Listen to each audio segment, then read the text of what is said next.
is látják, hogy egy kicsit más is a környezet, mert eddig ugye megszoktuk ugye a tornatermet, a tanácstermet, és ugye az új vezetése, ugye idézőjelben én azt szerettem volna, hogy minden egy kicsit változzon, az elmúlt 20-22 évben ugye megszoktuk, és kicsit rugaszkodjunk el a talajtól, legyen egy kicsit más változás, és hozzuk fel ide az üléseinket, a közmeghallgatásokat, mert ez egy méltó helye szerintem ezeknek az előadásoknak, megbeszéléseknek. Amivel még kedveskedtünk, és szeretnék nektek jót és az elmúlt időszakot megmutatni, hogy december 6-án megnyílt ez a helytörténeti kiállításunk, ami ugye az elmúlt 70 év eseményei, történései láthatóak, majd nézzétek meg, és akik kimondottan itt nőtt fel, és szíve lelke Kejdo-Pusztány valamilyen szinten, az át fogja érezni, és tudni fogja, hogy ezek a képek mit is jelentettek, vagy ezek az események mit is jelentettek. Ez ingyenesen lesz látható 4 hétig. Úgyhogy majd a vége a közmeghallgatásra nyugodtan tekintsék meg. Az elején kollégáim előkészítették az elmúlt évnek a beszámolóját ügyesen, és ugye egy-két adatot szeretnék beolvasni, hogy ne is tévesszek, illetve hogy tényleg hiteles adatokat halljanak a kedves vendégeink. Valójában 2024-ben, november 26-ig 21 alkalommal volt testületülés, 15 rendeletet hoztunk 123 határozattal. A költségvetésünk az megbízható volt, tehát a kiadás és a bevételi oldal is legális, tehát nullára fut ki. Nagyon-nagyon nehéz évet írtunk, mert volt rengeteg olyan plusz kiadásunk, amivel nem kalkuláltunk. Tehát a költségvetés tervezésnél év elején egy kicsit alul lett ez finanszírozva, nem gondoltuk volna, hogy lesznek ilyen váratlan kiadások, illetve a rezsik, a bérek ugye nőttek, plusz voltak fejlesztések is. Nagyjából ugye minket még annyira nem ismernek, tehát új arcok vagyunk ugye a helyi politikában, olyan szempontból ugye új képviselőket is választottak június 9-én, és inkább azt szeretném elmondani majd önöknek, hogy a beszámoló után ismerkedjünk meg, és szabad a kérdés. Tehát mindenki kérdezzen őszintén, bátran, amire kíváncsi, és megpróbáljuk elmondani, hogy mik a terveink, hogyan szeretnénk ezt folytatni, és hogyan szeretnénk végezni a munkákat az elkövetkező 5 évben. Az előbb a testületülésen is elmondtam, mert elég hosszú maratoni testületülést tartottunk, hogy a polgármester találkozókon ugye szoktam ezt a kijelentést megtenni, most már egyre gyakrabban kell ugye mennünk, hogy egy-egy ilyen 5 éves ciklusnál nagyon fontos az első benyomás, tehát az első közmeghallgatás, amikor megismerjük az arcomat, a gondolkodásunkat, a jellemünket, és majd az 5. évben, a ciklus végén ez fontos, amikor ugye lehet kimondottan számon is kérni, és oda csapni az asztalra, hogy te ezt miért nem teljesítetted, vagy akartad teljesíteni, de nem volt rá idő. Az tény, hogy azt már most látjuk előre, hogy rengeteg munka lesz, rengeteg tervezés van, és folyamatosan ugye agyalni kell az, hogy hogyan megyünk tovább, mind gazdaságilag, mind pedig a fejlesztésekben. Nem lesz egyszerű a következő évünk, de mondom, az új testület teljesen nyitott, és vannak jó elképzelések, vannak jó gondolataink, majd ezt el fogjuk mondani. Na, folytatom tovább. Valójában a bevételi oldalról, tehát az adókról egy kicsit beszélnék. Azt kell tudni, hogy 2023-as évhez, a 2024-ben az adók nagyjából ugyanazok folytak be a építményadó, telekadó, magánszemélyadó, idegenforgalmi adó, iparozési adó és különböző portékok. 2023-ban 131 millió forint volt, most ez 2024. november végéig 123 millió forint volt. 10 millió különbség van, igen, ez sok mindennek tehető. Egy az, hogy megnéztem utána az idegenforgalomnak a létszámát, az itt töltött vendég éjszakát, és azon nagyon-nagyon szembe tűnő, hogy 2023-ban még volt 90 000 vendég éjszakánk, most 23. november végéig mi csak 78-nál tartunk. Nem mondom, hogy nem lehet ezt még feljebb pumpálni, mert ugye még van ugye az ünnepek, de is igazából kevesebb az idegenforgalmi adó, mint 2023-ban. Ami még fontos ebből a beszámolóból elmondani, és szerintem tényleg inkább a terveinkkel, a nyertes pályázatok. Sajnos 2024-ben, bocsánat, nem nagyon voltak kiírva úgy pályázatok, illetve nem is nyertünk nagyon sok minden, amire nem azt, hogy büszkék lehetünk, hanem amivel tudtunk volna a fejlesztéseket végezni. Ami kimondottan ízelgő és pozitív dolog, hogy sok-sok év után az orvosi rendelőre ugye nyertünk a LEADER pályázaton keresztül 7,9 millió forintot, ami arról szólt, ebben is volt veszekedés, ugye nem voltunk egyetértve, mert ugye mindenki arra emlékezett, hogy a műszaki tartalomban, csak hogy tudjuk, azért mondok részletesebb dolgokat, hogy mindenki tisztában legyen, azt hittük, mi képviselők még az előző ciklusban, hogy úgy volt bent a műszaki tartalomban, hogy a belső nyilázárokat is küszöb nélkül cserélni fogják. Ez nem fér bele ebbe a pályázatba. Külső nyilázárok voltak, burkolat volt cserélve, és plusz költségben még az önkormányzat bevállalta, amit nem tudtunk, hogy ugye a hideg-melegvizes vizes blokkok nem korszerűek, tehát nem volt melegvíz, ezt ki kellett építeni. Ez közel 1 millió forint volt plusz költség a pályázaton felül a településnek. Ez sem volt akkor bekalkulálva, hogy a költségvetésünkben. Azt kell tudni, hogy most a testületi ülésen ugye volt egy költségvetés módosítás pont ez miatt, mert valójában az előző ciklusban az előző testület akkor úgy állapította meg, évekre visszamenőleg, hogy mondjuk 518 millióból a működtetés minden, a dologi, a személyi, minden fedezve lesz. Ezt egy kicsit átléptük, és ugye 548 millió forint lett a kiadási oldalon, tehát így ezért módosítanunk is kellett. Ezeken belül voltak még különböző beruházások, fejlesztések, azokról is beszélek, és így jönnek össze ezek a pénzek. Ami fontos, hogy 2024-ben, ez már ugye azt mondom, a jövőképet vetíti elénk, és ugye ezzel fontos lesz majd foglalkozni is, de erről is majd beszélek, hogy mik azok a tervek, elképzelések, ami miatt mi valahogy meg szeretnénk erősíteni a családokat, a gyerekvállalást, az, hogy jobb legyen egy lakostányon élni, az, hogy bátran lehessen vállalkozni. Tudjuk, hogy ezek nagy szavak, de mégis ugye nagyon-nagyon fiatal és nagyon kreatív ugye a testületünk, és én úgy gondolom, hogy ezek az elképzelések jók lehetnek, hosszú távon, ha beépítjük a rendszerbe, akkor ezek használható dolgok lesznek. Mert itt ugye el szeretnék mondani egy olyan, ahogy a beszámoló alapján, amiben kicsit meg is döbbentem, hogy újszülöttek gyermekeknek a száma ugye 6 kisgyermek volt 2024-ben. Nekem ez most kevésnek tűnik egy ekkora településen, ugye mi 1200-an vagyunk.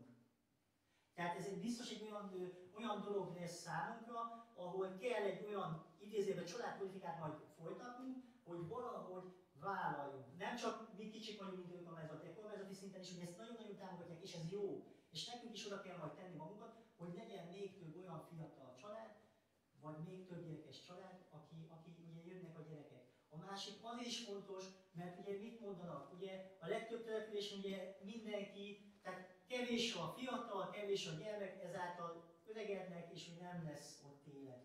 Kényidakustában pont nem ez a jellemző, ha megnézzük most, ugye full teltházzal működik a bölcsödénk, óvodánk, és az iskolánk is. És ezt meg kell tartanunk. Ez egy fő célunk a mostani testületnek is, hogy biztonságosan működtessük azokat az intézményeket, amik eddig is jól működtek, van benne létszám, van benne gyerek, mert akkor lesz jövőképünk. Nagyon-nagyon fontos dolgok ezek. A másik az, hogy igen, a településnek a különböző fejlesztésében, ugye a többi arról szól, igen, hogy is kellene működtetnünk ezt az egész önkormányzati rendszert. Én inkább most arról beszélnék, hogy június 9-én megnyertük a választást, és utána hogy csöppentünk bele, hogy lett új testületünk, hogy kezdtünk el dolgozni, és hogy mikkel szembesültünk, és hogy ebből hogy lehet majd tovább lépni. Első körben azt mondom önöknek, több friss polgármesterként, hogy nem egyszerű. Nem egyszerű. Amit gondoltam, tehát amikor elindultam a választáson, azt mondom, hogy az nagyjából lefette azt, amit gondoltam, de ugye a valóság azért sokkal árnyaltabb volt, megmondom miért. Mert van egy önkormányzati működés, és ugye mindenki azt látja kívül, hogy ez működik, flottul jönnek az emberek, a dolgozók, csinálják a dolgokat, megkapják a fizetést és hazamennek. Így van. De az első körben mi akkor már, amikor bekerültünk a rendszerbe és láttuk az önkormányzati működést, azt láttuk, hogy nem biztos, hogy gazdaságosan működik. És ennek két tétele is volt. Egyik a közös hivatal, mindenről szeretnék beszélni, hogy hosszú lesz, a másik a helyi önkormányzati működés is. Azért, mert azt kell nézni, hogy a mai világban nincs annyi pénz az önkormányzatoknál, amiből hagzsi-dőzsi lenne. Tehát nem tudok minden héten, hónapban járdát, utat, bármit felmutatni, fejleszteni, terven van rá, de ugye az meg kell teremteni a forrást. Hogy tudok forrást teremteni? Úgy, hogy elkezdem megnézni azokat a rendszereket, amik eddig működtek az elmúlt 20 évben, és megnézem, hogy hol tudok gazdaságilag spórolni rajta. Ilyen volt a közös hivatalnál is, és ilyen volt az önkormányzati működésnél is, hogy igazából nem is azt csináltuk, hogy embereket küldtem volna el, hanem a munkaszervezést tettem hatékonnyá, hogy igenis csinálják meg azokat a feladatokat, amiért nagyon-nagyon sok pénzt fizettünk ki az elmúlt időszakban. Voltak olyan folyamatok, és majd itt a zöld hulladékkezelésre is kitérünk, és nyugodtan kérdezzenek, mert rengeteg olyan információ van, amit én elsiklok, de önöket érdekli, csak kérdezzenek majd vissza. Ahol például mi több százezer forintot költöttünk a zöld hulladék kezelésére. Mi máshogy látjuk. Kell egy olyan alternatíva megoldás, amivel feldolgozzuk mondjuk a zöld hulladékot, és azt még hasznosítjuk utána is. És ugye valójában ehhez az kell, hogy munkaszervezés részét kell átgondolni, hogy milyen alkalmas embereik vannak, ki az, aki befogadó, és segíteni, és tudja csinálni, és ki az, aki azt mondja, hogy nem, köszi nekem ezt túl sokat, és elmegyek. Nincs ezzel gond. Úgyhogy először is én azt mondom, hogy mi azt szeretnénk, hogy nagyon-nagyon gazdaságosan szeretnénk működtetni az önkormányzatot. Ebbe ámról beleértek mindent. Az intézményeinket, a dolgot, mindent, az eszközeinket. Nem akarjuk azt, hogy feleslegesen fussanak ezek a gépek, és látják is, hogy a legtöbb most már kalkuláson van, tehát akkor használjuk, ha nagyon muszáj. Mindenen szeretnénk spórolni, mert a végén ugye ez egy olyan folyamat, hogy én se tudom, hogy mennyi az összeg, ami befolyhat úgy, hogy mondjuk tudom majd használni más célra. Ennek a folyamatnak álltunk neki szépen lassan. Ezt próbáljuk feldolgozni, ezekről próbálunk beszélni, és közben ugye már agyalunk olyan dolgokon, olyan fejlesztéseken, amit 0 forintból, vagy adományból meg tudunk csinálni. És ugye meglátják, tehát amikor a lakossági formálja elmondom az egyház dolgát, a kerítéseket, ami engem zavart alapból, ezeket persze most elbontottuk, de már a következő költségvetésben azért tesszük bele a plusz forrásokat, hogy igen, újat szeretnénk, ami esztétikus, ami a kornak megfelelő. Tehát ugye vannak következő lépések. A parkosítások, a világosításoknál is az első világosítást csak úgy tudtuk megcsinálni, hogy hétbizony adományból kaptunk világokat és előtettük. Mert voltak olyan alkalmazottjaik, akik ezeket meg tudták oldani. Kértünk hozzá szakmai segítséget, de megoldották. És már csak abban fenn kell tartani. Tehát mindig apró lépéseket tudunk tenni, azért, mert egy, nincs annyi pénzünk, kettő azért, mert ugye alkalmasak vagyunk arra, hogy ezeket a dolgokat először rendezzük le, nullázunk le, csináljuk meg, és majd utána ráfejlesztünk. Rá fogunk fejleszteni. A másik, a bevételi oldal. Mi a fontos? Hogy legyen pénzed. Dőljön a pénz, mert akkor ugye gazdag város vagy településnek fogsz tűnni, és azt tudod majd forgatni, ugye fejleszteni tudsz. Akár épületet, akár járdát, bármit. Ugye az újságban egy csomó mindenre nyilatkoztam, ezek már olyan tervek, hogy árjáratok cégekkel vagyunk úgy kapcsolatban, hogy igenis valahogy meg fogjuk oldani a következő időszakban. Mert akarjuk és hisszük, hogy meg tudjuk csinálni. Nagyon fontos dolgok ezek. És hogy tudunk behozni pénzt? És ugye az első ilyen, hogy ugye én akkor is azt mondtam a program alapján, hogy tegyük rendbe először a múzeumot, és jöjjünk szépen lassan le a hivatal fele. És ugye itt majd látni fogják, amikor lesz szünet, hogy ugye itt is azt csináltuk, hogy átgondoltuk a munkaszervezés részét, hogy hogyan lehet hatékonyan üzemeltetni a múzeumot, hozzunk egy tartalmat, ebbe kellett befektetni pénzt, hoztunk új ajándéktárgyakat, amit meg tudunk majd pörgetni. Emelünk a jegyáron, és így lesz több bevételünk. Apró lépés, de megtettük. Fiatalok vagyunk, megtettük. A másik, ami fontos, hogy ugye elkezdtük ugye az adókat is megnézegetni. Kolléganőmmel leültünk, sokat kérdeztem. Láttam, 10 éve benne voltam a testületben, de mégis volt olyan szegmense, amire azt mondtam, hogy lehet ezen módosítani, lehet behozni olyadót, csináljunk valamit, hogy jó legyen több bevételünk. És ugye ez szembetűnő volt ugye 23-24, hogy amikor az IFA-t emeltük 100 forinttal, amit nem is önök, hanem a vendégek fizetnek meg, akkor már ugye 8-10 milliós bevétel volt pluszban. És ugye ezért is mondtam, 2025-ben én is már hoztam 2 olyan adónemet, amit a testület elé már be is, elmondtam nekik is, majd beszélünk róla, amit meg fogunk emelni. Nem nagy összeggel, az egyiket 100 forint, a másik 10 forinttal, de pont azért, mert bevételt akarunk generálni. Tehát mi a jövőt szeretnénk kicsit felgyorsítani, és kicsit több pénzt behozni azért, hogy a településkép, a fejlődés elkezdődjön. Nem fog menni egyik napra másikra, nem lesz itt hiper-szuper minden, de elkezdjük, mert a szándék az, hogy ami mondjuk leült az elmúlt időszakban, azt fel kell frissíteni, fel kell újítani, fejlődni, el kell kezdeni fejleszteni, szépen, lassan, de muszáj. Ez pedig már pénz kell.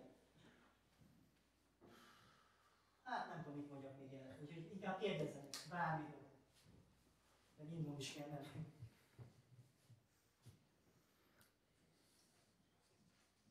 Van-e kérdés? Igen? Nekem az igazgatással kapcsolatban, jó napot kívánok, Feres István vagyok. 2,5 éve költöztünk ide, és az első tapasztalatunk az volt az adózással kapcsolatban, igen, hogy tulajdonképpen szó szerint mi kerestük meg az önkormányzatot, hogy hova és milyen, illetve bármilyen adót, mit kell egyáltalán fizetni helyi szinten. Mert ugye itt mások az adózási nemek, mint ahonnan jöttünk, tehát egész más volt, és akkor azt tapasztaltuk, hogy két dolgot tapasztaltuk. Az egyik, hogy nincs az adózási szigor, ami bárhol máshol megvan. Tehát nincs egy alapvető olyan rendszer, ami alapján minden utcában, minden helyrajzi szám, vagy minden telek, vagy bármi nyilván van tartva, hogy ez adózik, ez az milyen címen, milyen stb. Tehát ez volt az első. A második pedig az, hogy a nyilvántartás sem azonos a földhivatali rendszerrel. Tehát vannak eltérések. És ezzel mi próbáltunk egy kicsit úgymond tegyük már rendbe, és sajnos még most sem sikerült bizonyos dolgokat helyre tenni. Tehát ez egy fontos dolog lenne, hogy ezt hozzuk már összhangba, és tényleg az van, hogyha itt vagyunk, itt lakunk, ide valljuk magunkat, akkor valljuk be azt az adót, fizessük be, de az önkormányzat meg az a feladata, hogy ezt tegye rendbe, hogy mindenki tisztában legyen vele, hogy mit kell leadóznia. És hogyha ez megvan, akkor leszünk teljesen egyformák, és akkor egyforma szavunk, hangunk lesz az önkormányzat felé, mert úgy látom, hogy vannak bizonyos, lehet, hogy rosszul fejezem ki magam, súlyolók, akik valamilyen szempontból nem fizetnek adót itt ezen a településen. Ennyi, köszönöm. Köszönöm szépen, jó a hozzászólás. És igaza is van, tehát a lényeg az, hogy higgyék el, rengeteg olyan... Igen? Azt szeretném megkérdezni, hogy mi a két új adónem, és milyen adónemek vannak. Ennyi. Felsorolás. Igen. Tehát, amihez hozzá szeretnénk nyúlni 2025-ben majd, ugye, az egyik a telekadó lesz. Igen, a telekadó lesz úgy, hogy ugye azt kell tudni, hogy ezek az adók mondjuk nagyon-nagyon hosszú ideje nem is voltak hozzájárulva. Nem volt infláció követő, így van. 40 forintról 50 forintra fogjuk emelni. A másik pedig az építményadó lesz, ami 400 forintról 500 forintra fogjuk emelni, tehát ez a 100 fontos különbség. Ezt szeretnénk bevezetni majd 2025-ben, de ez ki lesz majd hirdetve, tehát ezt mindenki fog erről tudni. Ebből is azt szeretnénk, hogy legyen egy kis pluszbevétele, plusz forrása ugye az önkormányzatnak.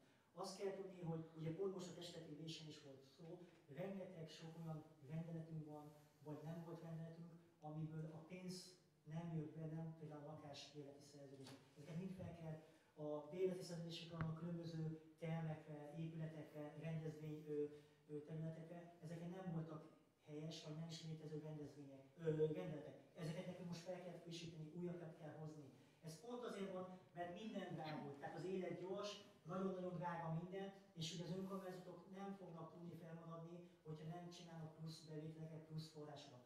Rendkívül sok kiadásunk van, és ugye ezeket is egy az, hogy biztonságosan kell fedezni. Itt is volt most ilyenről szó, hogy hogyan lehet megoldani, meg hogy lehet biztonságosan üzemeltetni egy önkormányzatot, de mondom, az első cél az, hogy úgy bevonzani, úgy létrehozni olyan forrásokat külsőleg, amiket be tud plusz pénzként építeni a költségvetésbe majd a képviselőtestület. Ez a legfontosabb. A másik, ami nagyon fontos, hogy igen, folyamatosan kell figyelni a pályázatokat, de most jelen pillanatban amit tudok, hogy a fásítási program el fog indulni, ez tuti info 25-ben. Ez igen, de ez nem pénz. Ez az, hogy igen, a parkosítás, amire ugye idézőben megvannak az elképzeléseink, mi folyamatosan be fogjuk tolni ezt a pályázatot, mert 12-10-8 fát fognak adni. Ez már nem kerül nekem pénzbe, csak el kell ültetni és gondozni kell. Tehát ezekre oda kell figyelni.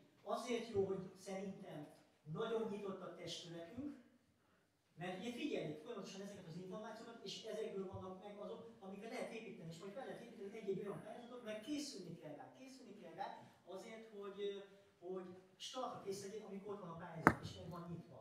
Tehát próbáljuk minél több forrást felmondani. Van ilyen kérdés? Én az adóval kapcsolatosan 2026-ra gondoltunk itt szerintem az adóemelésről. Igen. 2025. november 30. Igen, most november, igen, így van. Tehát 2025-ben biztos, hogy nem emelkedik az adó, mert azt megelőző év november 30. Igen, jó, tehát mi most november 30-al kicsúsztunk belőle, tehát mi ezt nem, már úgy akartuk, hogy 2025-ben beépítjük. Igen, így van. Köszönöm. A másik? Igen, Ferencsics úr feltett egy, vagyis hát úgy érzem, hogy lógva maradt az a hozzászólás számomra, amit az előbb tetszett mondani. Én egy kicsit úgy érzem, hogy az önkormányzaton keresztül a hivatal lett megszólítva az adózással kapcsolatban. Na most én annyit szeretnék elmondani, hogy amilyen rálátásom nekem van a hivatali munkára, szerintem a legnagyobb fegyelem az adózás tekintetében azt kell, hogy mondjam, hogy Keid a Pustányban van. Ez az egyik. A másik pedig az, hogy nem vagyunk annyira napra készek, az mindig az oka, hogy mi nyilvántartást a járási földhivataltól minden év végén kapunk, és az egész éves változást tudjuk aztán a következő évben mi nyomon követni, tehát kvázi egy éves csúszásban vagyunk, hogy felderítsük azokat az adózókat, akik egyébként, és az ő felelősségük lenne, hogy bejöjjenek és bejelentkezzenek, hogy ők itt lakcímet vagy ingatlant vásároltak, vagy bármi ilyesmi, és onnantól fogva ők, mert naivitás lenne azt képzelni a lakosság részéről, hogy oda költözök valahova, és nekem nem kell adót fizetni, mindenhol kell adót fizetni, és természetesen hamarabb a végére lehet járni, hogyha a lakos bejön és bejelentkezik, és azt mondja, hogy én itt létesítettem lakcímet, vagy itt vásároltam ingatlant, és akkor onnantól fogva az adózási folyamatot, tehát egy bevallást tesz a magánszemély, és az adózás elkezdődik. Ha ezt nem teszi meg, akkor nyilván mi az adófelderítést végrehajtjuk, de mivel a járási földhivataltól mindig csak évvégén kapunk az adott tárgyévre vonatkozóan adatot, ezért majdnem egy éves csúszásban vagyunk, és ennek ez az oka. De egyébként folyamatos az adófelderítés, és mindent megteszünk annak érdekében, hogy az úgynevezett sunnyogók azok előkerüljenek. Köszönöm, elfogadom. Egy apró részlet, azért vannak olyan városok, helységek, ahol bizonyos adónemek, amik itt vannak, nincsenek. Nem voltak, és nem is lesznek ezek szerint. És aki onnan olyan helyről jön, az feltételezi, hogy esetleg itt sincs, vagy valami, ez csak egy ilyen kis... De ugye magánszemély kommunális adója mindenhol van, tehát hogy ha már találkozunk így hivatalon belül, akkor onnantól fogva ugye fény derül minden egyéb másra is, hogy esetleg milyen olyan adónemek vannak, amivel mondjuk, jó, köszönöm szépen. Köszönöm szépen. Igen, közérdekű adat, tehát hogy menjünk tovább, és akkor mindig valakiben úgyis lesz majd kérdés, és akkor menjünk tovább a párbeszéd. Ugye gyorsan elmondom, hogy mindenki tisztában, ugye az újságban is nyilatkoztunk, remélem, hogy tetszett mindenkinek az újság, és azt is remélem, hogy majd ugye lesz, ígérem, hogy lesz folytatása, elméletileg 2 hónaponta fog megjelenni, és próbáljuk önöket majd tájékoztatni a különböző tényekről, eseményekről, hogy mindenki tudja meg, hogy mi zajlik egy a Pustányban, aki ez nem jut el az internet. De nem is az a fontos, hanem ugye a postáról, hogy tudjuk akkor, hogy konkrétan hogy fog ez nyitni. Január 28-án fog nyitni a polgármesteri hivatalban a földszinten bal oldal, ami most műszaki osztály, ott lesz a postafontunk. Minden nap, hétfőtől péntekig nyitva lesz, ugye reggel 8-tól délután 2-ig. Jó, tehát ez a fontos információ, hogy ez így fog működni. És ugye amit tudni kell, hogy ő is egy olyan személy lesz, aki ott lesz, hogy egy olyan személyt át kellett vennünk a postákon, aki ugye ő szakképzett, de ő is a mi költségvetésünkben fogja kapni már a bért, és a járulékot, tehát ő is velünk lesz, mint alkalmazott. És így megmaradhatott a posta Keid a Pustányban. Tehát ez a valós tények, és így fog majd 28-án, január 28-án ez nyitni. Most van egy kérdés valamivel kapcsolatban? Jó, felhozom, hogy úgy és hogy mindenki azért halljon meg, tudjon róla mindent, vagy nem mindent. Na, tehát a gyógyhely. Ugye ez egy olyan történet, ami ugye 2018 óta már zajlik Keid a Pustányban, valójában ezt ugye megörököltük, de igen, valakik, tehát a testben én is például, ugye ment vagyunk már ugye 10 éve ebben a folyamatban, tehát hallottunk, láttunk, sok döntést hoztunk ezzel kapcsolatban. Azt kell tudni, hogy én sem tudom megmondani a frankot, hogy ennek mikor lesz úgy vége. Elmondom, hogy én mit tudok, és akkor nagyjából mindenki hogy képbe lesz, hogy meddig kell várni, vagy hogyan lesz ez majd elszámolva, hogyan nem lesz. A lényeg, hogy hoztam egy írást, amiben az ide van írva, ugye kértem szakemberektől segítséget, hogy mit is tudok úgy elmondani, hogy érthető legyen, és hogy lesz ennek majd a vége. Ezt most nem szeretném felolvasni, mert hosszú, de az a lényeg, hogy 2023, tehát az volt egy szabálytalansági eljárás ugye az egész projekttel kapcsolatban. Itt a legelső ilyen megállapításnál azt mondták, hogy szabálytalanul volt különböző tétel, a szegvélyoktatói tanfolyam, a projektmenedzseri díjak, a tanulmányírás, ott kaptunk egy bruttó 7,3 milliós bírságot. Ezzel kezdődött. Ugye, a pénzt nem vették el, csak kaptunk egy ilyen írást, hogy van egy ilyen szabálysértési ellenünk, hogy ezek nem voltak lehet elszámolható tételek. Mindegy, ezt vizsgálták sokáig. És az volt a lényege, hogy a pluszforrást akkor igényeltünk, mert ugye elfogyott a pénz, és igényeltünk rá 161-168 millió forintot. Ezt ugye 8-9 hónappal később meg is kaptuk, mert ugye ezt a szabálysértési eljárásnak a levelét, vagy a végzését ugye nem támadta meg az akkori testület, azt mondták, hogy jó, megkaptuk a pénzt. Folytatódott a kivitelezés. Ez a pénz is elfogyott, beépítették, és itt jön most a csomag az egészben. 2023 májusában ugye ismét pluszforrás igényt nyújtottunk be, csak hogy tisztában legyünk. Ugye először úgy kezdődött, hogy 110 bruttó milliót szerettünk volna, hogy a ház kész legyen. Itt csak, hogy mindenki őszintén tudja, azt kell tudni, hogy a kivitelező, amikor elfogyott a pénz, nem állt le, hanem elkezdett tovább dolgozni, és ugye itt most van egy olyan kifizetően számlája az önkormányzatnak, hogy közel ilyen 50 millió forint a kivitelező a BMT felé. A BMT-vel mi ugye tárgyalásban állunk, keressük annak a megoldását is, csak hogy mindenki tudja, hogy mi van akkor, hogyha már semmilyen szinten, minisztériumi szinten, kormányzati szinten sehonnét nem kapnánk pluszforrást, hogy tudjuk ezt nekik kifizetni, hogy ne legyen az önkormányzatnak majd tartozása, mert az ügy itt nem zárult le. A lényeg, hogy kértünk pluszforrást közel 110 milliót.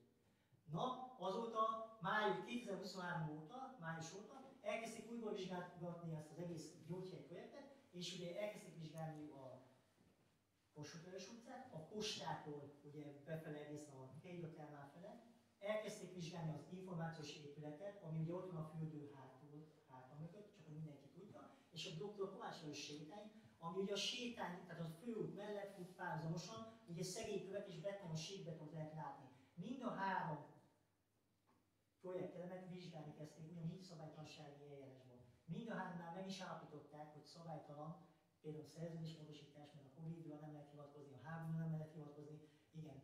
Itt jön benne ugye megint a csavar, hogy ugye mi szerettünk volna, mert decemberig be kellett volna fejezni, idén decemberig, tehát mondjuk durván 3 héten belül a projektet, el kellett volna számolni pénzügyileg is. Így jön a csavar, hogy ugye ezt a 110 milliót, ha alatták volna, akkor be tudtuk volna kopra fejezni, elméletileg nem tudom, mert nem értek hozzá.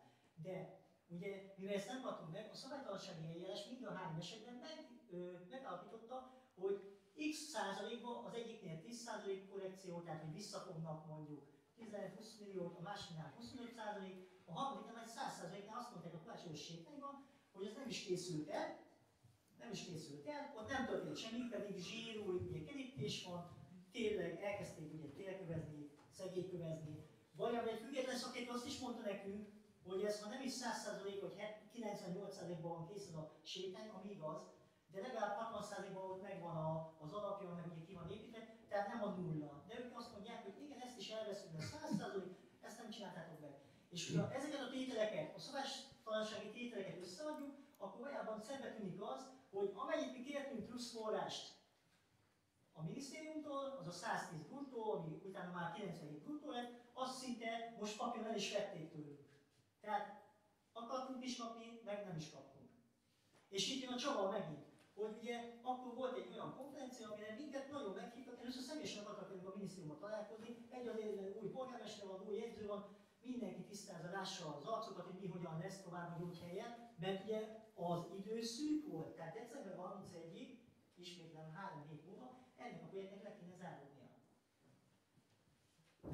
Nem mentünk személyes találkozóra, hanem egy videokonferenciában mindenki becsatlakozott, rengetegen voltunk, ugye legalább 14-en, 16-an, mindenki ott volt, tehát a minisztériumokból, a projektmenedzserek, és lehetett kérdezni, be kellett mondani, mindent elmondtak.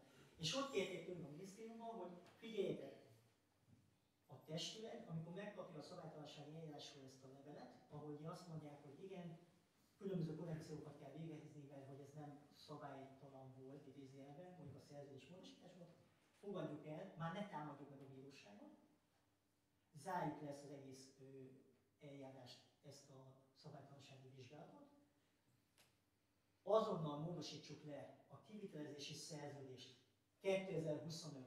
május 31-ére, és azon belül június 30-ára a pénzügyi elszámolását a projektnek, és nem mondták meg, ez is nem is akarok ígérni, de azt mondták, ha ezt meg tudjuk tenni és ki tudunk válni, nem tudják melyik főből, nem is EU-s forrásban, mert már nincs EU-s forrás, de kormányzati szinten valamelyik minisztérium ad rá plusz forrást. Mi ezt várjuk. Tehát én azért vagyok idézőjelben, nem is az, engem is bánt, hogy nincs befejezve. Engem is bánt, hogy nem működik évek óta. De még mindig türelmes vagyok, mert én hiszek abban, hogy ők fognak ebbe tudni segíteni, mert akarnak. És ők kérték tőlünk. Nagyon fontos. Ők kérték tőlünk azt, hogy módosítsuk le a szerződést. És hogy megtalálják azt a módját, hogy hogyan tudnánk úgy a pluszforrást biztosítani nekünk, amiben a kivitelező be tudja fejezni legalább a házat. És ugye a BMT-nek, a kivitelezőnek mi ezt elmondtuk. Már kétszer tárgyaltak velünk, és azért mondom, hogy nincs ez elengedve. Nem vagyok felelőtlen, mert tudom jól, hogy ez egy olyan teher, amit át kellett vennünk, és majd működtetni, fenntartani kell, és ugye be kéne fejezni. De még én sem tudom a pontos megoldást. Azt tudom, hogy május 31-ig remélem és bízom, hogy lesz pozitív változás, kapunk plusz forrást, amiből tudjuk fedezni a tartozást is, meg az épületnek a befejezését is. Ha nem, akkor igen, van egy olyan döntés, amit ugye a jegyzőben már átbeszéltem, a pénzügyi nem, hogy fogjuk tudni törleszteni a fennmaradt összeget, amit a kivitelező már belehetszölt, mint munkadíj. De ez a legvégső. És azért vagyok önökkel őszinte, mert meg fogjuk oldani. Tehát én ezt nem úgy élem meg, hogy ez egy félelmetes dolog, hanem úgy élem meg, hogy meg kell oldanunk, és minden rossz után, főleg ha küzdesz vele és dolgozol vele, jön majd a jó. És valahogy vissza fogja dobni neked a gép. És ez a fontos. A szemlélet, egy kicsit a szemlélet. Tehát nyitottnak kell lenni, nagyon-nagyon kell matekozni, nagyon kell tervezni, és ez a hosszú év, ezek a hosszú évek, amik most előttünk állnak, tuti nehezek lesznek. Rengeteg kihívás lesz benne, de mégis úgy kell belállni, hogy akarjuk, megcsináljuk és hiszünk benne. Van még kérdés? Csak iszok közben.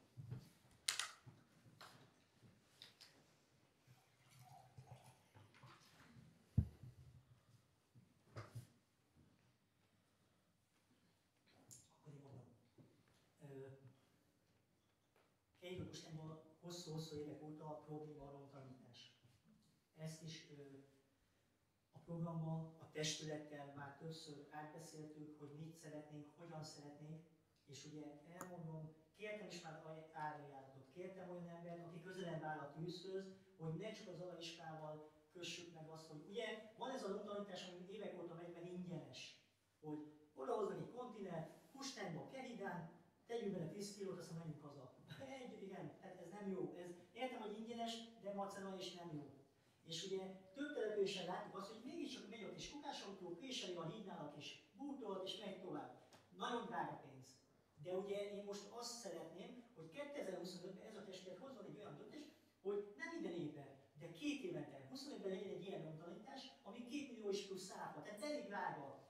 De próbáljuk kiszorítani ezt az összeget, hogy 2 évente a cikluson belül legyen ilyen nyomtanítás Kejlőkostályban, mert ez érhető. Szerintem 2 év alatt felgyel még annyi lomb, oda viszi a hídra, és akkor bepéseli a kukásot, és el fogja vinni. Tehát nekem ez célom. Nekem ez egy olyan pont, ami tudom, hogy minden évben szívás. Szívás, mert mindenki szívja, mert nem egyszerű. Hát 10 kg, meg 15 kilót kivinni, az semmi, az semmi. De igen, azt is megértettem, hogy ez ingyenes.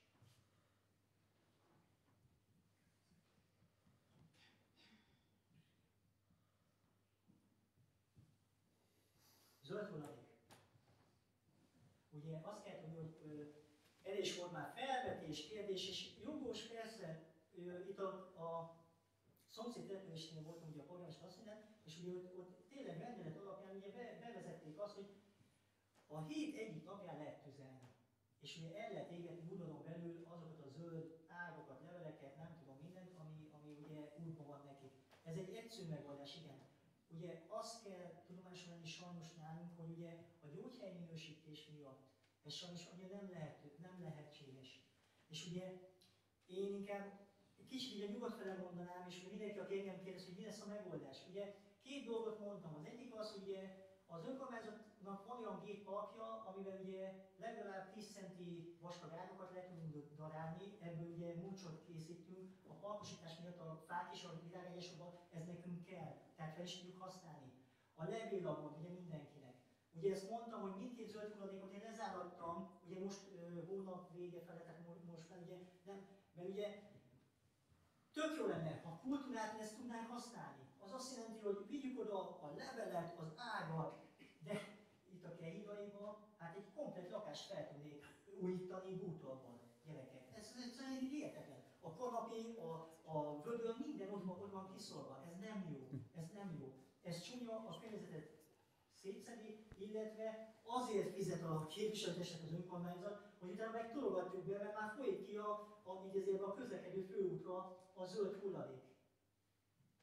Ezen mi változtatni kell. Ezt most lezártuk. És én nagyon-nagyon szeretném, és remélem, hogy a következő újságban, vagy utána lévő újságban egy olyan kis tájékoztatót, hogy próbáljuk meg valahogy legalább a leveleket, a pici ágakat komposztálni otthon, hogy próbáljuk egy más szemléletet, hogy az jó, persze valaki úszik, mert sok a biolevél, meg nem tudom, platánlevél, én ezt elfogadom.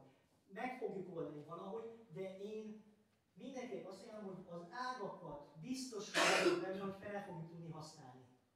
És ez még nemes cél is, mert elhozzuk, bedaráljuk és utána újból használjuk. A levelekkel én is gondolom, hogy próbáljunk meg valami komposztálást otthon, kezdjük kicsivel, aztán meglátjuk. Ha nem működik, változtatunk rajta. De én nagyon nem szeretném a két zöld hulladékot megint megnyitni. Egy az, hogy ugye itt mindenki veszekedik, hogy hol van, ott nincs út, nem volt, ott Kustányban van-e út, a Szabjuk szabadon. A másik az, hogy tényleg sajnos az egy turista útvonal fel a gyártforráshoz, Karlosra, és nagyon-nagyon nem jól mutat, hogy tényleg ott műanyag, ott zsák, ott minden van, gyerekek. Ott az egy Chicago. Ilyen szempontból sajnos. És ugye azt nekünk el kell tüntetni. Hát ez ugyanolyan volt, hogy 2 hete, hála Isten, az egyik lakó betelefonált. Egy tévét kitettek simán Kustány végére. Egy tévét. Akkor inkább hívjon fel, hogy gyerekek, oldjátok már meg, dugjuk el addig, amíg nem lesz tompanítás. Tudom, hogy nehéz. Mindenkinek van nyomja. De azon vagyunk, hogy megoldjuk.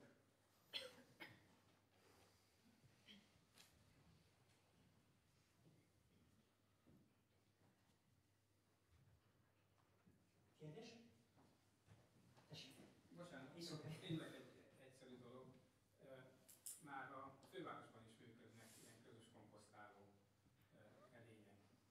Tehát, hogyha valaki otthon nem hajlandó, vagy nincs, inkább fogalmazom. De ez épített, hogy lehet ilyet venni? Ilyen...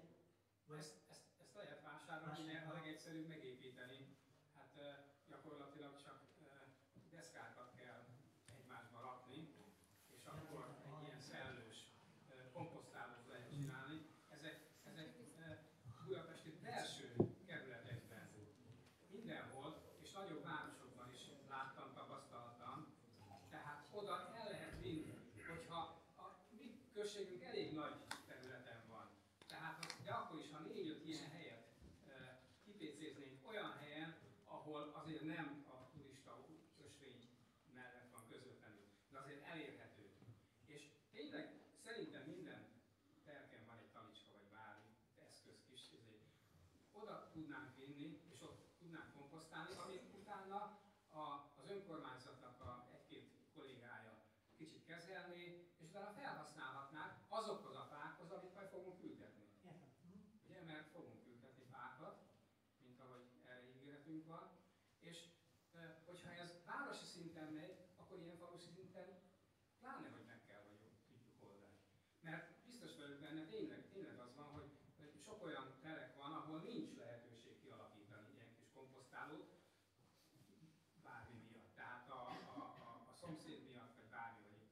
De hogyha pár száz méterre alig van 5-6 ilyen a településen, és csak oda át kéne vinni ezt a hulladékot. Vagy ha ne adj Isten, hát tényleg a kis traktor fordul 2 hetente egyszer, vagy bárhol oda telefonál az ember, hogy elviszik, tehát oda belerakja az önkormányzati dolgozók. Tehát biztos, hogy megoldható lenne, csak ennyit kéne egy picit tovább lépni, ennyit, és tényleg nem az, hogy tehát az valamikor a 70-es, 60-as, 70-es években az, hogy minden falu végén ott voltak kilógva a hűtőszekrények, a tévék, az egy borzasztó dolog volt Magyarországon, megszűnőben van. De az, hogy nálunk, a mi falunkban ilyen előforduljon, hát szégyelje magát, aki ilyet csinál. Köszönöm. Igen, az sem biztos, így van. Ugye a temetőknél is látszódik, ugye igen, tehát hogy nem mindig a helyi csinálja sajnos. Igen. Ugye, ja, hát nehéz. Van-e még kérdés? Bocsánat, akkor már ehhez kapcsolódva csak még egy dolog. Pár darab kamerát kéne bizonyos frekventált helyekre elhelyezni. Nem tudom, milyen költsége van. Mert azért most már vannak olyan energiaforrású kamerák, ami nem szükséges energia, napenergia megoldja. Egyedül talán a wifi probléma, de hogyha ott van egy kamera és egy elrettentő piszok meg tábla, egy kamerával védett terület, talán elrettenti az embereket. Azt kell megvizsgálni, ami ugye nem az én reszortom, hanem az önöké, hogy áll pénzügyileg arányban a kamera, vagy maga az a költség, amivel ezeket a hulladékokat elszállítjuk, illetve hát semlegesé tesszük. Jó, hogy ezt a kamerás dolgot felhoztam, mert pont ugye ma beszélgettünk ugye István képviselővel a hasonló dolog, hogy ugye nekem szétmegy az agyam, hogy ettől a gyorshajtástól a két faluban, hogy úgy mennek át a főutakon, hogy egyszerűen nem lehet győzni, és rengeteg gyerek van. És ugye nekünk ugye a testületnek már hosszú-hosszú évek óta visszatérő probléma volt az is, hogy a óvoda iskola előtti kanyarban ugye megállni tilos tábla van, de nem tartották be soha. Most már 2 tábla van, igen, hogy azzal fejlesztettünk először, igen, hogy ugye én vettem néhány éve egy ilyen megállni tilos táblát azért, hogy idegenesen, ha rendezvény van, ki szoktuk tenni. Ugye ezt KPL mindenki engedélyezte, tudták, hogy nekünk van egy ilyenünk. Főleg a tájház előtt szoktuk használni. És mi most kitettük állandóra pont azért, mert azt figyeltük meg, hogy mi van akkor, hogyha van 2 tábla, nagyon-nagyon látványos helyen, hogy megállnak-e, mert ugye néhány hete pont a kollégákkal beszélgettünk az utcán, 3 autó volt abban a kanyarban, úgyhogy volt egy a hídon, egy mögötte megállt egy Twingo, meg volt egy a fűszélén az óvodánál. Az óvodánál lévőből kiugrott a kisgyerek az óvodába, át az áton és úgy ment be. A Twingos meg olyan szinten sebességgel ment takarásból ki mögülne, hogy jöttek szembe. Majdnem totálkák. Reggel, iskola, óvoda időben. Na és akkor tettük ki másnak a táblát, hogy ki volt vele a többön, hogy ez nem lehet valahogy jobban korlátozni. És ugye akkor oda vittem ugye az embereinket is, és ugye megmondom hogy a következő opció az, hogy ugye vannak nekünk kerítéselemeink, amivel lánccal oda fogunk tenni egy olyan korlátot, ami szűkíteni fogja a teret, mert ugye sokszor le kell húzódni, de muszáj valamit tenni, mert az a kanyar az életveszélyes. A gyorshajtás, a 40-es tábla életveszélyes. Szent Lászlóról bejönni Kustányba életveszélyes. És ugye itt van az, hogy ugye én már nyáron kértem ajánlatokat, mert ugye elmentem Bokázra, hogy ugye ezt a trafiboxot kiépítették, és valamilyen megy. Tehát tényleg a polgárságban dicsértem, nagyon dicsértem, fölvettem én mindenkivel a kapcsolatot, és kértünk rá, és még 2 szeretnénk ilyet felállítani. És az egyikben van egy felajánlásunk, amit olyan nem is kell kifizetni majd az önkormányzatnak, sőt ki is, tehát fel fogják állítani ők önerőből, ez lesz majd a Kustányi falu mézben, amit ugye az István járt közre benne. Úgyhogy ez is meg fog valósulni, pont azért, hogy valahogy komfortosabb, biztonságosabb legyen mindenkinek ott az élet, a közlekedés, és rengeteg gyerek megy ott át. Rengeteg gyerek megy át a főúton. Na ez megint egy olyan, hogy igen, ezeket meg kell csinálnunk, muszáj ezeket. És ez zebra, az már még volt a hiány. Akartuk, sőt, már civil szervezet is volt, hogy ő felvette a kapcsolatot, és ugye önerőből, tehát engedélyeztették volna, de horribés összeggel kezdve hozzájárulni. Így van. Sajnos. Ugye De nevetséges dolog, Az. mert az ember élet, ugye arról beszélünk, hogy mindig 100-szor többet ér, mint bármi más, Igen. és olyan nevetséges, hogy állami szinten így állnak hozzá, hogy ekkora költsége van egy darab zebrának, bocsánat, kilőtt gyalog átkelő helynek. Tehát ez egy olyan nevetséges dolog, és pont ott, ahol a gyerekek jönnek a buszmegállóba, a boltba, amikor vége van, tehát számtalanszor, amikor járunk arra, ugye látjuk, hogy mekkora forgalom van, hogy ott egy darab kijelölt gyalog átkelő milliós tétel. Hát ez egyszerűen tehát felfoghatatlan, hogy mindenki úgy áll hozzá, hogy pénzt akar belőle, nem hogy pénzt kellene bizonyos szervezeteknek erre kiajánlani, hogy legyen ott egy kijelölt gyalog átkelő. És ha mondok még jobbat, ugye, aki most jár be Lexigetbe, ugye mi onnét kezdtük meg, hogy befele jövünk, és ugye azzal kezdtünk, hogy ott ugye a 2 buszmegállót tettük rendbe, vettünk oda kukákat, felújítottuk a buszmegállónak a beszakadt oldalát, új padokat tettünk bele, és ott van egy pihenő zóna, övezet a halaglábnál, és ott egy új padot tettünk ki, elkezdtünk oda ültetni. Akinek van ideje, nyugodtan menjen ki, mert nagyon kultúrált és nagyon szép lett.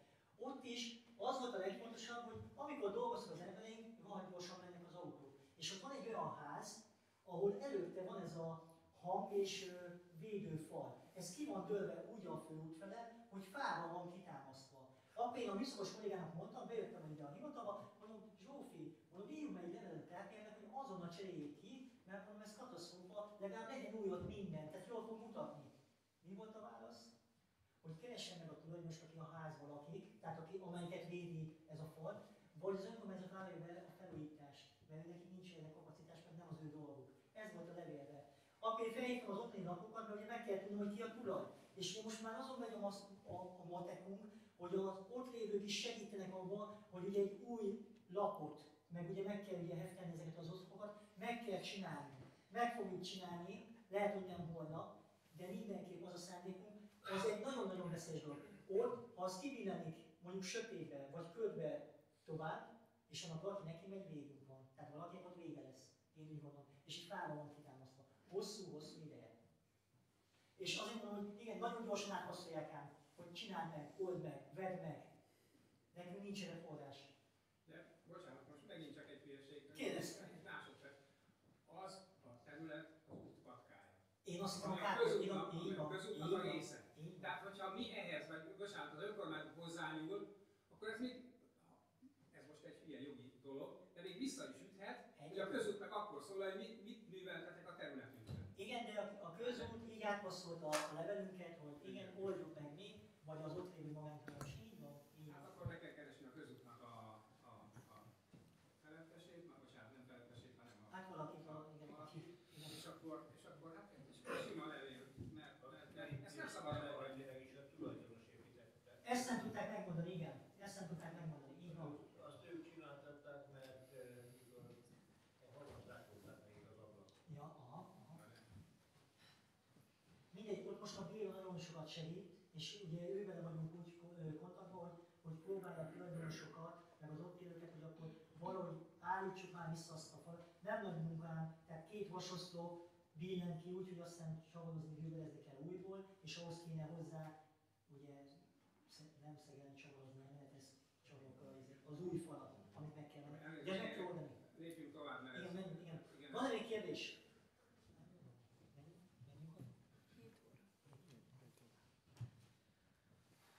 Hát, köszönjük. És Mikor szűnik meg az illat? az illat. Jó kérdés. Tegnap volt az első, ugye pont volt a nyugdíjas klubnak találkozója, és utána jelezték nekem, hogy megint bűz volt, tehát ott szarban. Én ma délelőtt megnéztem, az én egyik kollégám szólt, hogy büdös van, és felhívtam egyből az Zolit. És kérdeztem, hogy van baj, mondom, csináltok valami olyat, ami ezt okozza? És mondta, hogy nem tudom, hogy most történhetett-e megint valami műszaki leállás vagy nem. Amit tudni kell, és ezt már az újságban is nagyjából elmondtam, hogy tényleg azon voltunk a lakókkal is, meg jó magam is, hogy folyamatosan kontaktban voltam velük, és megnéztem, hallgattam, megbeszéltünk mindent, rengeteg tervet, meg leírást adott olyan szempontból, hogy mi fog megkészülni. És mivel nekünk másik oldalon van ingatlanunk, ahol a garázs van, az Airbusok vannak, meg mit tudom, ugye én járok földön hetente. És mindig figyelem, azért átnézek, és ugye ezek a hangszigetelő falak, ezek már épülnek, tehát ezt látni elég magas dolgok. Nem biztos, hogy meg fog szűnni bele a zaj, de az a szándék. Az elvonatötés, ugye a nagy trafó, amit ugye építenek, ugye azt mondták akkor ott a megbeszélésen, hogy június 30-ig van a szerződés az EU-nak, hogy kiépíti a trafóállomást. Ők abban bíztak, hogy december végéig ez el fog készülni. Nem tudom, hogy áll az ügy, viszont amikor megvan a nagy áramfelvétel, tehát megkapják a kapacitást, onnétól kezdve elméletileg nem lehet ilyen hiba. Én nagyon bízok benne, hogy minden meg fog szűnni, tehát nem lesz olyan se, amit most érzünk, hogy ma büdös van, holnap nem lesz büdös. Hanem folyamatosan működni fog úgy a cég, biztonságosan, hogy nem fognak ezek a gondok előjönni.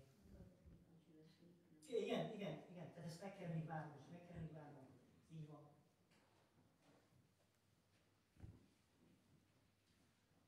Megint csak egy mondat, bocsánat, hogy mindig én szólok, de tényleg az a poén ebben a szituációban, hogy ugye a trafó az megszünteti a zajt, és elvileg biztonságosá teszi a hűtést. Igen.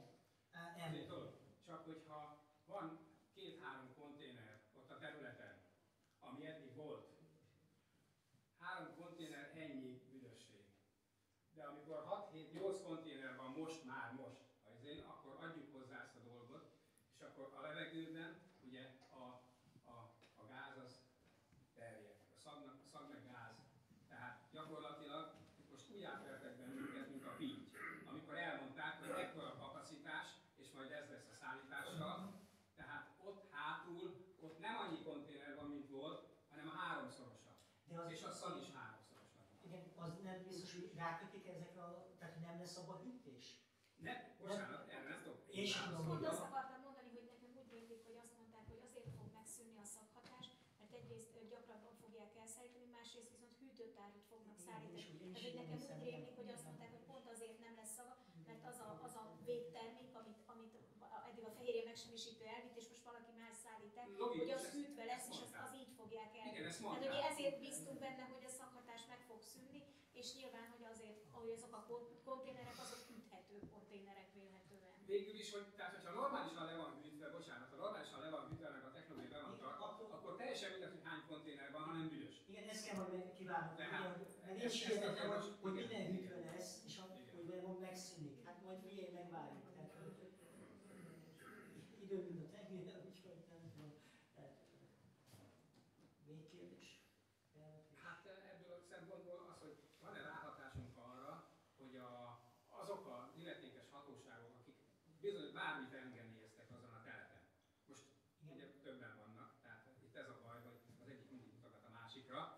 Tehát ki az, akire hathatunk azzal kapcsolatban, hogy például ki a jóistennek hányszor ellenőrzi azoknak a konténereknek a hőmérsékletét, hűtését, mert az, hogy bemondásra, hogy azt megnézzük mindig, azt én nem hiszem el, tehát az nevetséges, azt adminisztrálni kéne.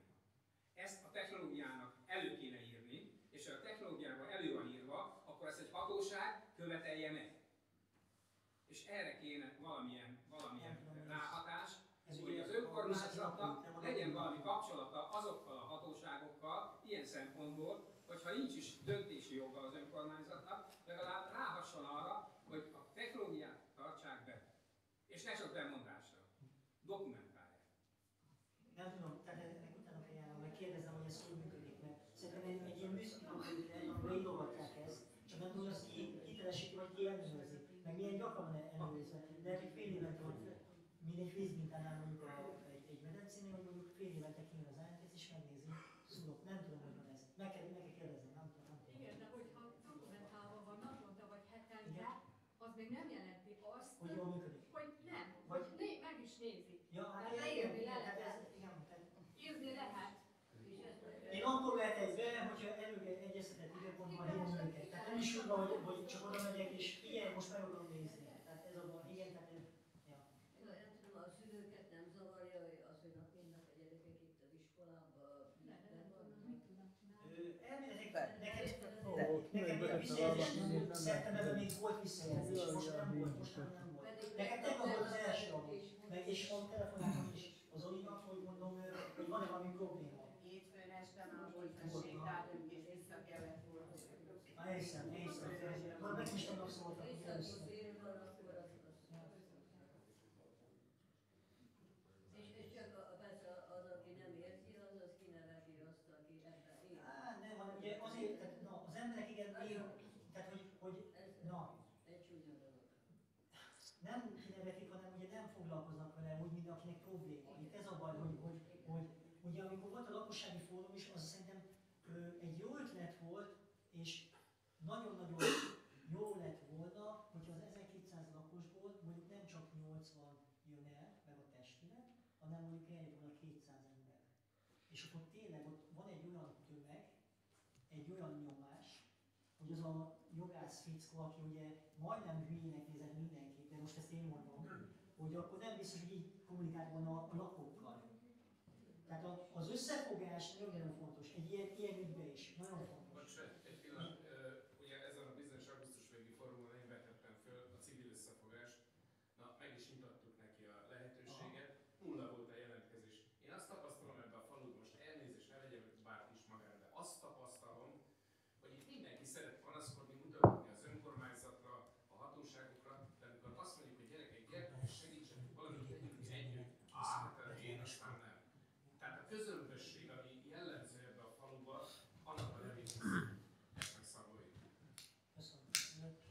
Januárban nem lehetne az iskolába aláírás gyűjteni, hogy van egy ív, amelyik szülőnek baja van, írja Úgy alá. tudom, az iskola is tett egyébként bejelentést. Nem tudom, én nem kaptam tőlük jelzést. Én szeptemberben, amikor később a kormányhivatal vezetője hozzám, akkor konkrétan ebből ügy volt. És ugye utána volt a lakossági fórum is, vagy hát előtte, hogy ugye probléma van.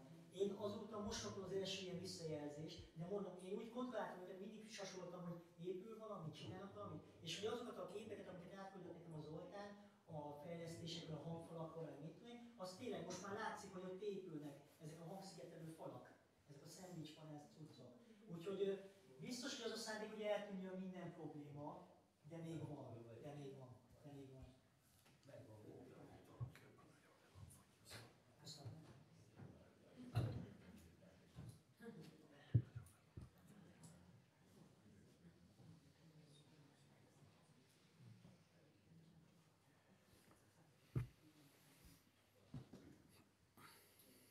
Fölvetődött egy-két pillanatra csak. Igen. Fölvetődött a megtakarítás, nekem már nagyon régóta szúrja a szememet, hogy egy 2500 köccentis személyszállító kis busszal hordjuk az ebédet. Ehhez elegendő lenne bőven egy kis 1000 köccentis, mondjuk egy Fiat Fiorino, aminek a fogyasztása a harmada, mondjuk. A raktér az bőven elegendő, tehát ezt nem igazán értem. Ezt próbálják meg Azt kell, átértékelni. köszönöm.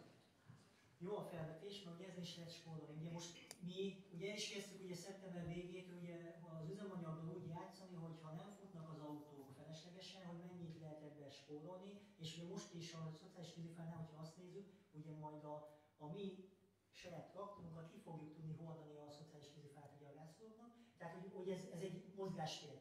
Ami a mi tranzitunkkal most még probléma, hogy ugye én úgy tudom, hogy ez egy programból pályázati eszköz, aminek fenntartása van és külön ilyen célokra van használva. Tehát valójában kivehetném a rendszerből, de még nem akarom kivenni. Lehet rajta, nem rossz az ötlet, lehet rajta módosítani, hogy egy kisebb fogyasztású, de mégis az a 6-8 láda férjen be. Ugye első körben sose felejtem el, hogy amikor az elektromos eszközök megjöttek, akkor volt is az előző polgármesternek is egy olyan felvetése, ötlete, hogy mi van akkor, hogyha elektromos eszközzel szállítanánk ki, tehát vennénk egy olyan eszközt az önkormányzatok, ami erre alkalmas.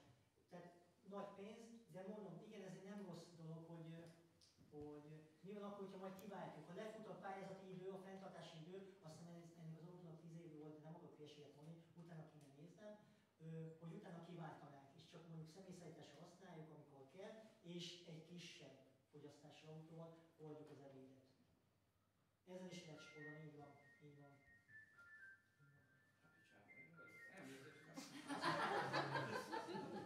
Várj, az azt mondjuk.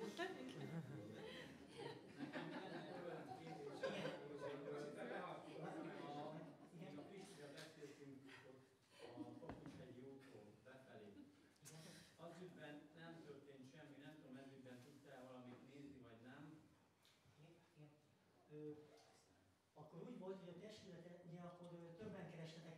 abból a körből, ugye a Tamásékkal, és ugye én akkor behoztam a testület elé ezt az ügyet, és akkor ugye mondtam is, hogy jeleztem, hogy elméletileg, hogyha ott van térképes útnyomvonal, amit ugye aztán Tina pont meg is találtál, hogy akkor beszéljünk arra, igen, mert ugye az ottani ingatlan tulajdonosok hajlandók arra, hogy mondjuk valamilyen szinten áldoznának anyagilag, hogy az az út járható legyen, és fenn legyen tartva.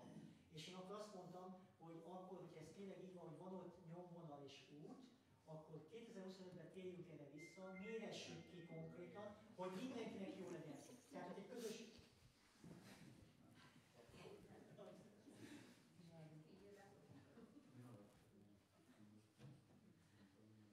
Megvan?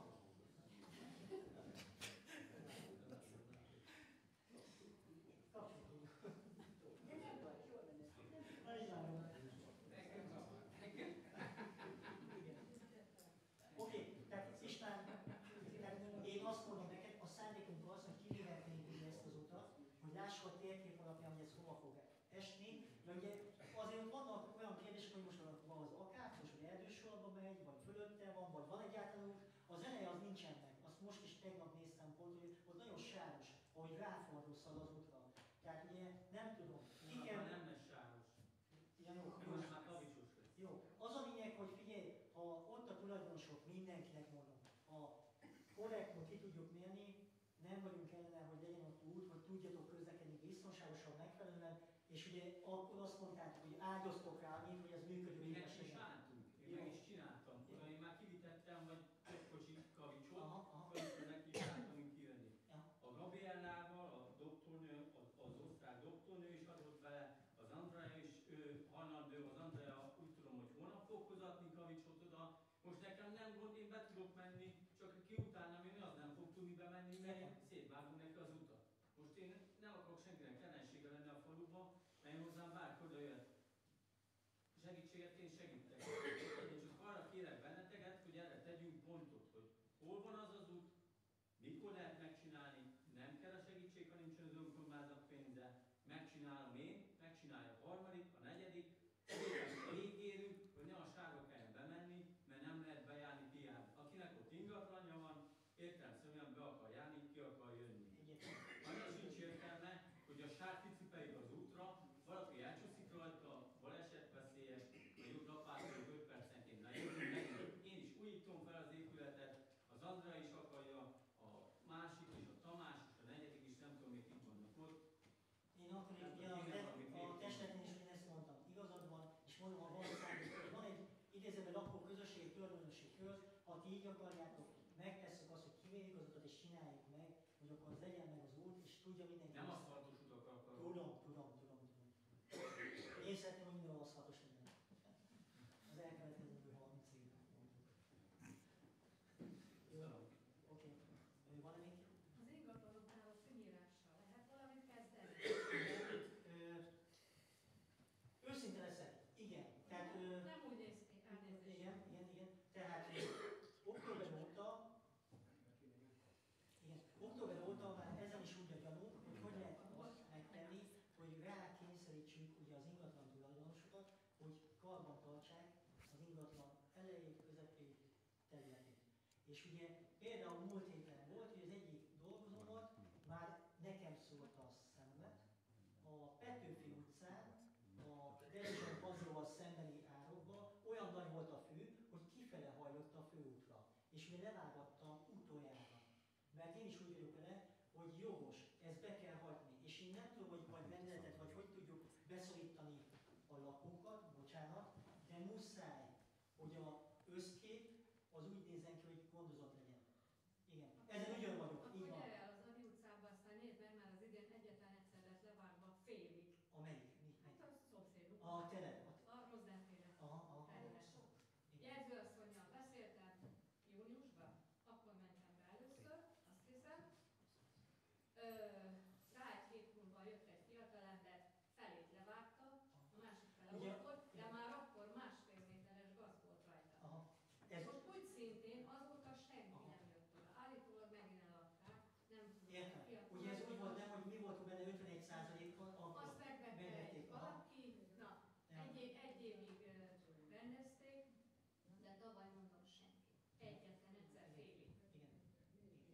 ezt valahogy nekünk be kell szorítani, és valami olyan vagy határozat, vagy rendelet, vagy olyat kell hoznunk létre, amiben rá kell kényszeríteni az embereket arra, hogy sajnos legalább a telkét, az udvarát, az útlevelét valamit gondozza. De nem csak a telep nincs levágva, gyere az utcát nézd meg, hogy néz ki. Igen? Hogyan ehhez kapcsolódik a felvetésem? Én a Diós utcában lakok, fenn a Domon, a parton is, ott már a telkek erdő területe. Nem az, hogy nem írják a füvet. Ott megmondta az egyik telektulajdonos, amikor édesapám felajánlotta az ő nyaralójuk melletti telektulajdonosnak, hogy ő kivágja a fát, csak legyen lepucolva, mert már majdnem ráfér a házra, és azt mondta, hogy ő azért nem tudja kivágni, mert akkor nyúlni kell a füvet. És ott, akinek el van hagyva a telke, az most már erdő terület. Mi mellettünk is erdő van, és az én férjem 2 méterre a szomszéd telket vágja, hogy ne jöjjenek át a kártevők a mi udvarunkba, amit mi rendbe tartunk. Tehát ott már erdő területek vannak. Igen, igen.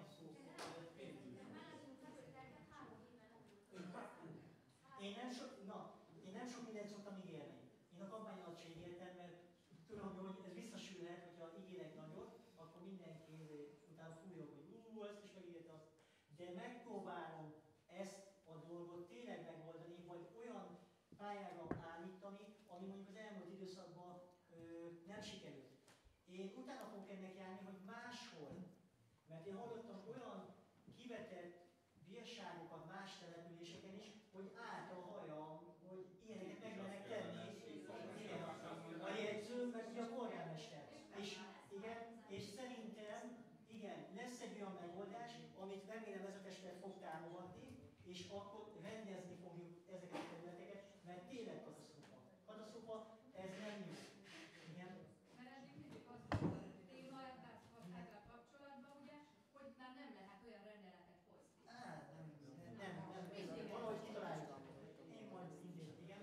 Tehát itt a probléma, alapvetően és jogi probléma is van ebben, de ez befektetés kérdése. Az önkormányzatnak be kell fektetni bizonyos összeget, dokumentálni kell ezeket a nyírásokat.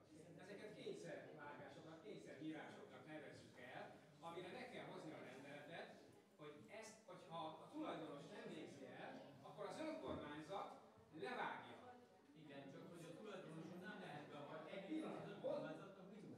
Ott ez a kutya, nehogy nem. Be lehet hajtani, bírósági úton mindent be lehet hajtani, mondom, erre sajnos meg kell tenni. Lassan mehetsz más birtokolni hivatalos.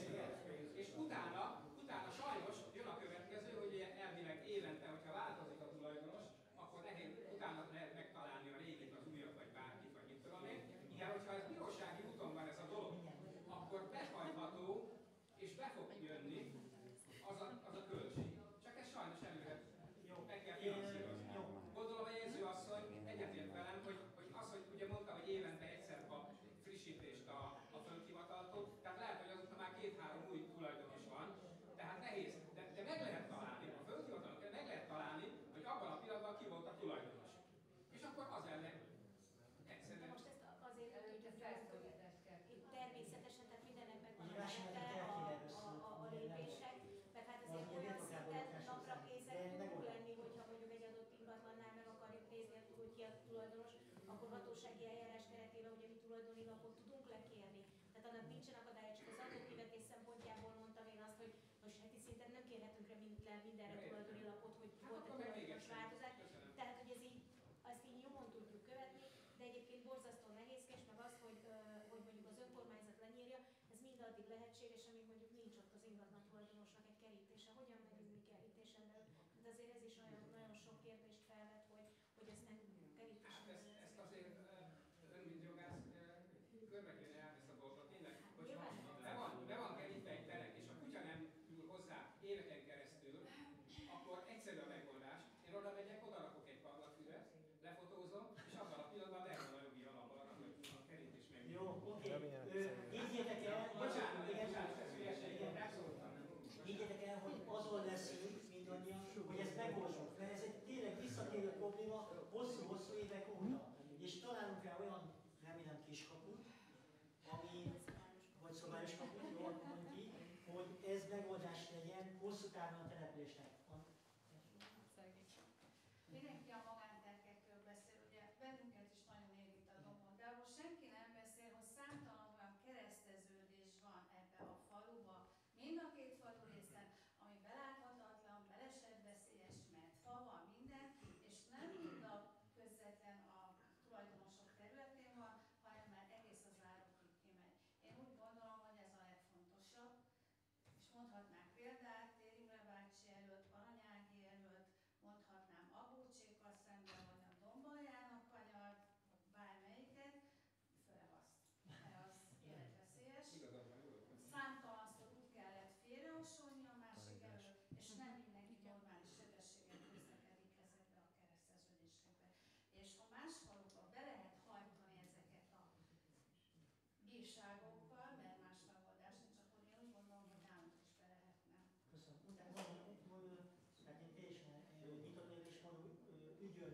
hogy járhatatlan.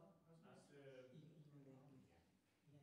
Ugye az, na, a felső konténer felül igen, na azt kell tudni, aki most követi egy kicsit is nyomon az én működésemet, hogy valójában ugye az elődöm az sokszor azt a problémát úgy oldotta meg mindenfajta hegyúton, közúton, hogy gyorsan hozatott oda a mészkövet, kavicsot, és akkor ugye a kártyokat kiegyenlítettük, és ment tovább az élet.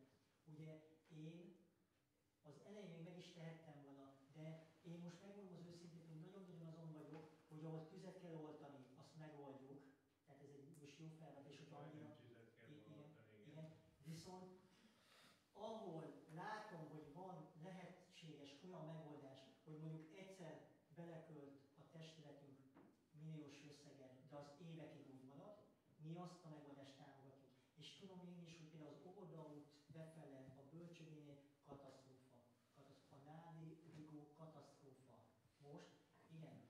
Az a baj, hogy valamilyen szinten sajnálom azt, hogy több kamion kavicsot kifizessünk azért, hogy beteszik a munkásaink, tök jól le van mondjuk hengerezve, de tényleg egy idő után azt kiszórja megint az autó, és kezdődik. Ez egy ilyen ördögi kör, és megyünk. És ugye a pénz elfogy. És erre keresünk, és tényleg ezért vagyunk azok a lakossági fórumok, ahol különböző útszakaszoknak a lakói jönnek el, és egyeztetünk, hogy mi lenne az a tuti, ami arra lenne jó megoldás, hogy ne kelljen már havonta, 2 hetente, fél évente beleölni a sok-sok 100 000 forintot a kavicsba, hanem akkor rakjuk egy kicsit össze, és csináljunk egy inkább erősebb fix felszínt, ami mondjuk hosszú távon megoldás. Én most ezen vagyok. Ha megnézitek, ugye nem is nagyon látok kavicsozást most. Azt használtuk fel eddig, ugye a paprakhoz, a templomon vezető bazaltot például, a fehér kavicsot, ugye, amit nekem ugye a vállalkozó összekapat ugye a gépemen, már olyan vastagon volt a réteg, ezeket a kavicsokat használtuk fel, nem költöttünk pénzt kavicsra, pont azért, mert én másból látom a megoldást. De aztán meglátjuk. Tehát a végső lehet, hogy az lesz, hogy hát gyorsan 8 kamion majd, nem. Igen, most egyelőre... Ott van a helyzet, hogy annól, mikor az lett készítve, igen. A felső kapunál tudod a... Igen, ott fel a parkoló kettős. Ott meg lehet csinálni, hogy az a parkoló, hogy befele folyt a víz. Aha. Magyarul, ami föntről, a horgolóból érkezett víz, az oda be tudott folyni. Ugye most már föltárult, azt ki kéne tisztítani. A másik meg a kapunál, hol keresztbe csinálva ilyen régen egy ilyen vízfogó. Ilyen bukkanó. Igen, egy bukkanó. Sok embernek nem tettek, de hát az mégis jó volt. Meg hát az árak. Ugye mert az árak eltelek, most már szinte oldalt is, meg hát bent is. Igen, na ebben ugye most már 2025-re tervezünk, és ugye nekünk van egy támogatásunk 2.600.000 forint a Viszmajorról, ami azt jelenti, hogy ugye majd iszakolni, átkolni kell nekünk ugye az Óvoda Bölcsőde mellett párhuzamosan menő átkodberő, ugye a Kégei patakba. És ugye majd már több ilyen olyan bejelentésem van, például fent a Keidai hegyútban is, ahol el van szűkülve az út. Tehát a földmunkát lehet, hogy egyben meg fogjuk ezeket csinálni egy alkalommal, mert akkor lesz itt olyan profi géppel, hogy megmondom, hogy ha megcsináltad ugye nekünk azt a pályázati anyagot, nem neked, akkor utána fel fogom oda küldeni. Ezek jókat tudjuk, mert mondom, egy szusszal legyen meg minden. Ja, azt még akartam mondani, hogy a szeméttel kapcsolatban, nem tudom, 2 vagy 3 ablak be van téve a följáróban. Ugyanott fel? Temetőnél. Ja, azt nem is tudtam, nem tudtam. Ablakok? 3 ablak, ilyen kerti.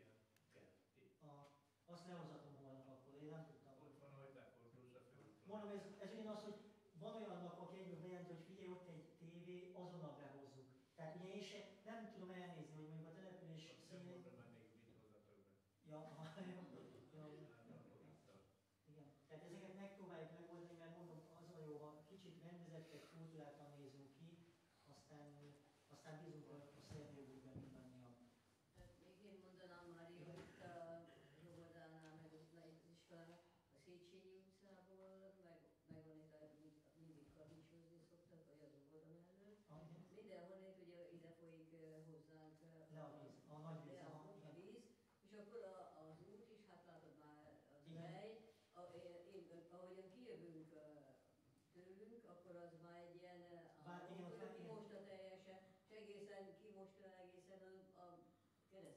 Igen, ezt pont most mondtam a kolléganőnek egyik nap.